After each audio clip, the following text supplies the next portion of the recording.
For well over a decade, there was no man more feared in the ring than one Michael Gerard Tyson out of Brooklyn, New York. I'm from Brownsville, Brooklyn. I'm not afraid of nobody. In the ring or out of the ring, they got a gun or a knife, and I'll show him that too. Mike, you're jumping around. You seem to be a little anxious. I'm just ready to get it on and crush this guy's skull. Fittingly enough, he was discovered by a juvenile detention center counselor and former boxer, Bobby Stewart, who would later introduce him to Customado, legendary trainer, and the rest, as they say, is history. I'm the king of the barbarians. There's no one that could surpass me. While those of us who are around to witness his era certainly do so with high regard, he was a fairly hated character during the height of his career due to the crazy shit he would say. No, I did some cocaine for a week. And the fact that people would shell out $50 to $100 for a pay-per-view fight night event, only to see most of his fights end in the first round. And it's over.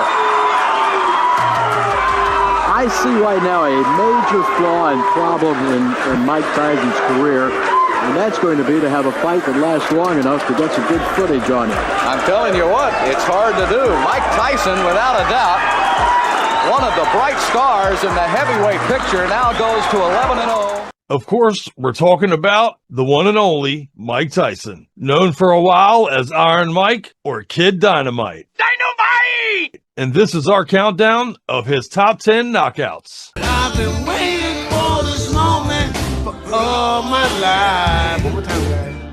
Oh, Lord. Oh, jeez. Our criteria was pretty simple, a combination of opponent and devastation of the KO. We'll tell you right up front, we didn't include the Razor Ruddock knockout because while we do agree that Donovan was on his way out of that fight, that was a premature stop by any stretch of the imagination. Anyway, let's get to it. My name is Mike Tyson, like the heavyweight champion of the world, Mike Tyson. Number 10, Michael Johnson, September 5th, 1985. The first time Tyson put Johnson on the canvas, it was with this brutal body shot, and then he put a punctuation on this ass whipping with a devastating right hand that put Johnson into the upside down world. The whole world's upside down. And with one less tooth than he showed up to the fight with. When he went down the first time, I knew it was going to hit him, and that's how he planned. To be a pro fighter, I'm the master of the pinpoint. My shots are so accurate and so precise, not to be egotistic, but when they land, they're so precise, I just can't help it who you are. You have to go down. Number 9, Tony Tubbs, March 21st, 1988. I'm with Robin Givens, who was attending her first Mike Tyson fight as Mrs. Champion. Now let's roll out the challenger, the man who wants to end this honeymoon. He does have more ice cream than fire in his belly. In this fight, Tubbs actually looked pretty good in the first round and was surprisingly effective with a few well-timed uppercuts. But when the bell rang to start round 2, Tyson had figured Tubbsy out and came for blood. He cut him down with body shots and then put him away with that now famous left hook. Tubbs is hurt. Tubbs is hurt badly. It was a left hook. And it's over. Odell Hadley has jumped in the ring. The fight is over. Number 8, Francois Botha, January 6, 1999. Tyson faced Botha after back-to-back losses to Evander Holyfield, including the ear-snacking fiasco. What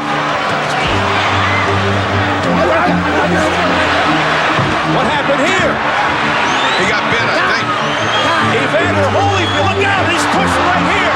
Above us. So many wondered if it was over for Tyson already. And on top of that, Botha outboxed Tyson for the whole fight and entered the 5th round with a comfortable lead on all 3 of the judges' scorecards. But with big power, you can change it all with one right hand. And get off punches. Oh, beautiful right hand. Down goes Botha. That's all it took. One shot, he may not get up. Botha stumbling around. 8, 9, can he make it? It's over. It's over. Mike Tyson has returned. One right hand equals, neutralizes everything that was happening to him. That's what happens when you got a great puncher. Number 7, Carl Williams, July 21st, 1989. Williams came in looking for his second attempt at a heavyweight belt, and he would pay for that decision as he wouldn't even last halfway into round 1 before Tyson unveiled that left hook and sent Carl to dreamland. Включится в феврале 90-го. Ой, какой левый боковой! Страшно смотреть, 1,5 минуты всего, даже меньше прошло. Поднимется ли Уильямс? Поднялся на ноги, сумеет ли побить счет?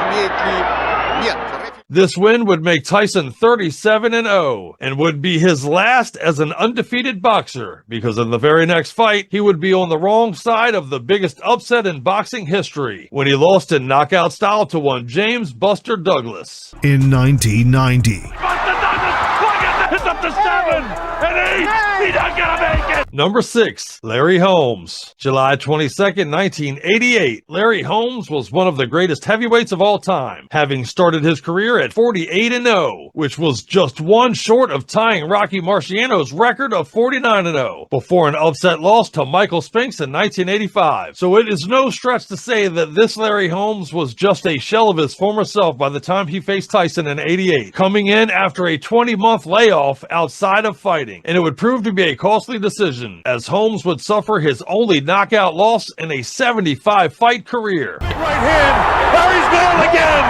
Down he goes. He should be hanging on. There with the right hand, the left hand.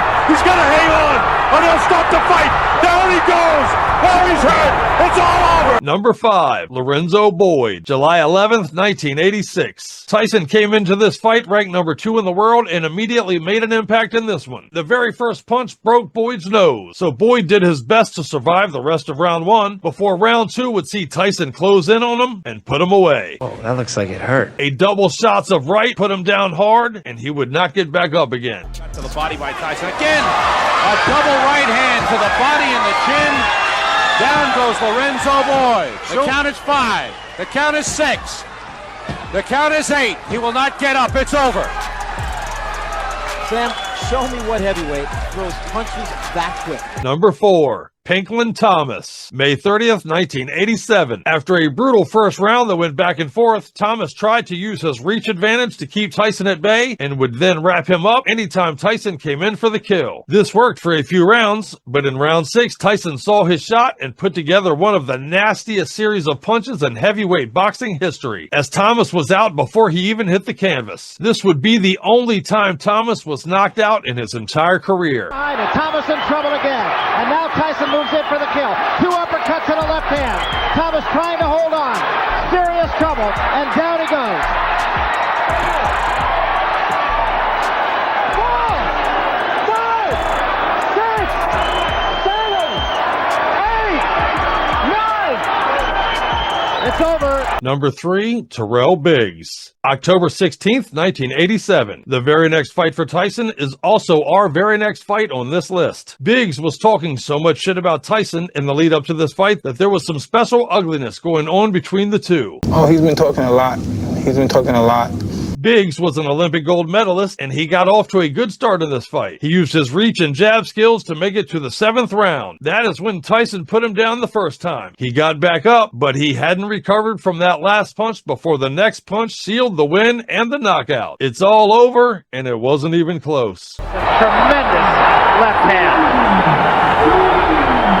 4, 5, 6, 7, 8, 9. How do you feel, sir? Okay? Oh, this is it. He is gone right now. He has no legs at all. And 10 seconds to go in a round. There's a left hand. He's down again. It's over.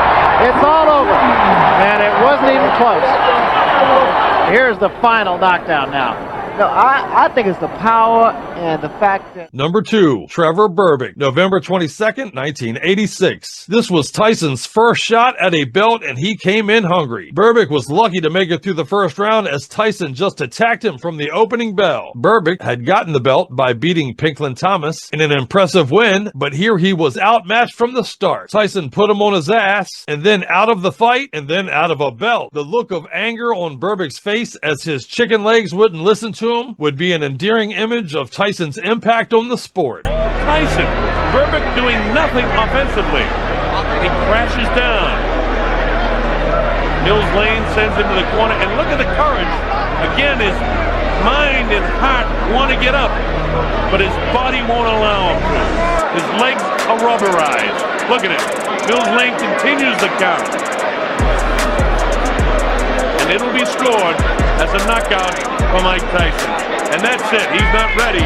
And the #1 knockout for Mike Tyson, Marvish Frazier. July 28th, 1986. Joe Frazier's son wasn't ready for Mike Tyson. At one point, Marvish Frazier was an up-and-coming boxer, but it took Iron Mike all of 30 seconds to absolutely demolish him. He got him into the corner and just took him apart. This, my friends, is just about as nasty as it gets. Like Marvis's father, Joe, Marvis must move or we're going to be out of here very, very quickly. Uppercut, and Marvis is hurt. Frazier is down. Joe Cortez moves in to have a look, and he's going to stop the fight. It did not last 20 seconds. Right now, there is Jim Jacobs, yes. Co-manager of Mike Tyson talking to him. 30-second knockout sensation. Watch the right hand of Mike Tyson. Marvis in the corner and trapped. There it was. Just clipped him right on the chin. The left was unnecessary. Marvis is badly hurt at this point. After this fight, it was harder to get fighters into a ring with Tyson than it was to get hookers into a hotel room with him. You can't say that, dude. And there you go, ladies and gentlemen. Which fight do you think we should have included? And which one did we heap too much praise on? Either way, Mike Tyson was a bad dude. You got knocked the